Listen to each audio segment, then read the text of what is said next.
নমস্কার বন্ধুরা, আপনারা দেখছেন সিএম বাংলা স্টুডিও আর আমি সি মজুমদার কিন্তু আপনাদের সঙ্গে রয়েছে। আজ 3রা জানুয়ারি 2026 আর আমি কিন্তু চলে এসেছি বাণীপুর, হাবড়া বাণীপুরে যে লোক উৎসব চলছে সেই লোক উৎসবে। তো এই হচ্ছে আমার বান্ধবীর হাজব্যান্ড আর বান্ধবীর বোন সহ আমরা একদম পুরোপুরি হরিণঘাটা সুবর্ণপুর থেকে চলে এসেছি বাণীপুরে। আর এই বাণীপুরের লোক উৎসবের কিন্তু কিছু দৃশ্য আপনাদের সঙ্গে সামনে তুলে ধরছি। এই হচ্ছে আমাদের আজকে টোটাল টিম। এই টিম মিলে আমরা এই 4 জন মিলে কিন্তু চলে এসেছি গাড়ি করে। তো আপনারা সকলেই দেখতে থাকুন, আমি মেলার কিছুটা দৃশ্য আপনাদের। এই হচ্ছে কিন্তু বাণীপুর লোক উৎসব কার্যালয়, এখান থেকে টোটাল মেলাটা পরিচালনা করা হচ্ছে। আর তার পাশেই রয়েছে কিন্তু মূল মঞ্চ অনুষ্ঠানের, সেই মূল মঞ্চের কিছুটা দৃশ্য আমি তুলে ধরছি আপনাদের সকলের সামনে। আর এই যে পরিবেশ, মেলার পরিবেশ, অসংখ্য মানুষ কিন্তু এই মেলা পরিদর্শন করতে এসেছে বিভিন্ন জায়গা থেকে, যেরকম আমরা হরিণঘাটা থেকে চলে এসেছি এখানে। আর এই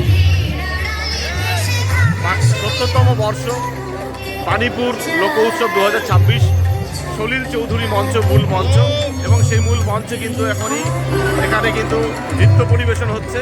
এছাড়াও বিভিন্ন লোক সংস্কৃতির যে উৎসব আছে, সঙ্গীতানুষ্ঠান, বাউল সঙ্গীতানুষ্ঠান সহ বিভিন্ন যে ফোকলোর বা লোক সংস্কৃতির যে উৎসব আছে সেগুলো কিন্তু এই মঞ্চে পরিবেশিত হচ্ছে। আপনাদের সামনে আমি কিছুটা দৃশ্য তুলে ধরার চেষ্টা করছি। এই কিন্তু মূল মঞ্চে কিন্তু একটি নৃত্য পরিবেশন হচ্ছে। বন্ধুরা, আপনারা সকলেই কিছুটা দৃশ্য উপভোগ করুন। অবশ্যই কিন্তু এই মেলাটি পরিদর্শন করতে আসবেন যদি সম্ভব হয়। আমি আমার এই ভিডিওর মধ্যে দিয়ে আপনাদের সকলের সামনে কিছুটা দৃশ্য তুলে ধরার চেষ্টা করছি, আপনারা সকলেই দর্শন করুন। টোটাল মেলাটা কিন্তু কভারেজ করা আমার পক্ষে সম্ভব নয়, টোটাল মেলাটা একদিনে ঘুরে দেখা সম্ভব নয়। প্রচুর ঘোরার জায়গা, অনেকটা এরিয়া জুড়ে মেলাটি হচ্ছে। প্রচুর দোকান এমন কিছু দোকান নেই যে নেই এখানে এই মেলাতে।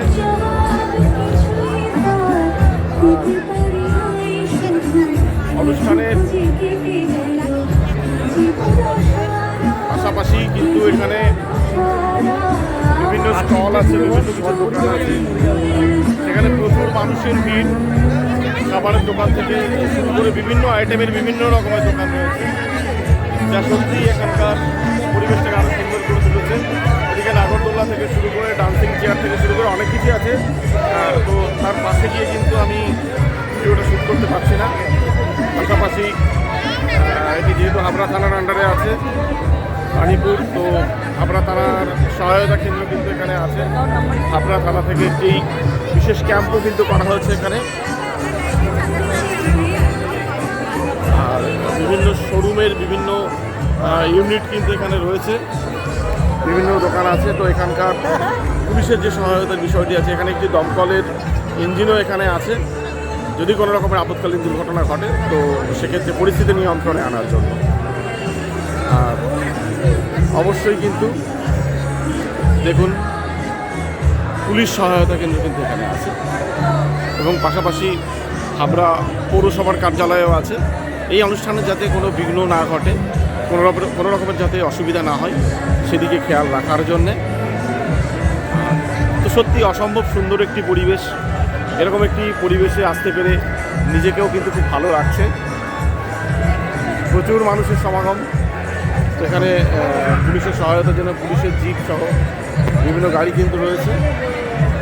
আর আমি আছি একদম পুরোপুরি অনুষ্ঠানের মূল মঞ্চের কাছাকাছি, যা কিনা এই জায়গাটি কিনে আরও সুন্দরভাবে গড়ে তুলেছে। এর পরিবেশটা কিন্তু আরও ভালো লাগছে, পরিবেশটাকে কিন্তু আরও সুন্দর করে তুলেছে এখানকার আলোকসজ্জা। গাছ সহ মাঠের বিভিন্ন প্রান্তে কিন্তু এরকমভাবে আলোকসজ্জায় সেজে উঠেছে এই সহায়তা কেন্দ্র সহ। তো সকলেরই কিন্তু সম্মিলিত প্রচেষ্টায় বা সহযোগিতায় এই অনুষ্ঠানটি কিন্তু পরিচালিত হচ্ছে। বন্ধুরা আমি কিন্তু যতটা পারলাম এখানকার দৃশ্যগুলো আপনাদের সামনে তুলে ধরার চেষ্টা করলাম।